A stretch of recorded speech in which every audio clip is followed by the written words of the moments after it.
አሁን የምንገኘው ከአዲስ አበባ 50 ኪሎ ሜትር ርቀት በኦሮሚያ ክልል ደቡብ ምዕራብ ሸዋ ዞን መልካ ቆንጥሬና ባልጩት ቅድመ ታሪክ መካነ ቅርስ መገኛ ስፍራ ውስጥ ነው። በዚህ ስፍራ ምን ይገኛል፣ ምን ታሪክ አለው የሚለውን እንደሚታወቀው በዓለም የቅርስነት መዝገብም የተመዘገበ ከመሆኑ አኳያ እንዴት ያለ ነው የሚለውን በጉዞ መዳረሻችን አስመለክታችኋለሁ። አብራችሁ ቆዩ። ሰላም፣ እንዴት ነህ? ሰላም ነው? እንኳን ደህና ቆየህን። ስሜ ተስፋዬ ተሰማ ይባላል። የዚህ የመልካ ቆንጥሬና ባልጪ ቅድመ ታሪክ መካነ ቅርስ የስራ ሂደት ኃላፊ ነኝ። አሁን የምንገኘው በመልካ ቆንጥሬና ባልጪ ቅድመ ታሪክ መካነ ቅርስ ቅጥር ግቢ ውስጥ ነው። ይሄ ስፍራ ከሰው ዘሮች ቀደምት ከነበሩ የሰው ዘሮች አንዱ የሆነው የሆሞ ኢራክተስ መገኛ ስፍራ ነው። የዚህ ቦታ እድሜ ወደ 2 ሚሊዮን ዓመት ገደማ ነው የሚገመተው። በይበልጥ ደግሞ እያንዳንዱ ለማየት በቦታው ላይ ገለጻ ከሚያደርጉላቸው ባለሙያዎች ጋር እንድትገናኙ ጋብዛችኋለሁ። እሺ፣ አመሰግናለሁ። ራስዎትን ያስተዋውቁ። እኔ ተስፋዬ አድራጌ እባላለሁ። የምሰራው በቅርስ ባለስልጣን ነው። የዓለም አቀፍ ቅርስ ሰነድ ዝግጅት ባለሙያ ነኝ። ይህን ሰነድ ካዘጋጁት ሙያተኞች አንዱ ነኝ። ይሄ የመልካ ቆንጥሬ ባልጪት የቅድመ ታሪክ መካነ ቅርስ ተብሎ በዓለም ቅርስነት የተመዘገበ ነው። በዚህ በአጠቃላይ 6 ንዑስ ጣቢያዎች አሉ። ከ6ቱ የምንገኘው ጎንበሬ የተባለው አንዱ ንዑስ ጣቢያ ነው። ይሄ ጎንበሬ የግልጽ ሙዚየም የሚባልበት ቦታ ነው። በአብዛኛው የተገኙት ግኝቶች እዚህ ለማስተማሪያነት ለህብረተሰቡ እንዲታዩ ተደርገው የተዘጋጁ ናቸው። ከላይም መጠለያ ተደርጎለት ዝናብና ሌሎች እንስሳት እንዲያጠፉት አጥር የተደረገለት ቦታ ነው። ከዓለም ላይ እሳት መቼ ተጀመረ፣ የሰው ልጅ መቼ ተጠቀመ የሚያረጋግጠውም እዚህ ቦታ ላይ ጠብሶ መብላትም የተጀመረበት ነው ሳይቱ።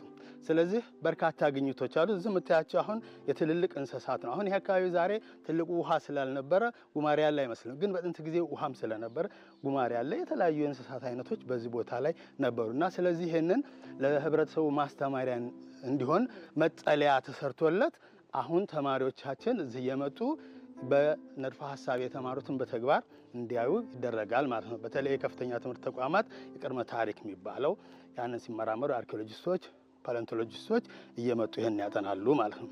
ስለዚህ ነገሩን በደንብ ግልጽ ለማድረግ አሁን ታሪክ ስንል የጽህፈት ስራ ከተጀመረበት በኋላ ነው።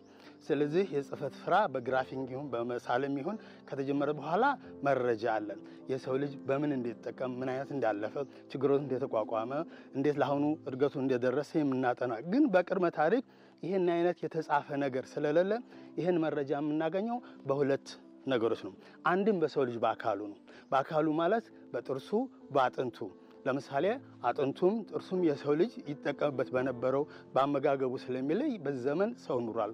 ሁለተኛ ይጠቀምበት በነበረው የድንጋይ መሳሪያ 4 አይነት የድንጋይ መሳሪያ አለ።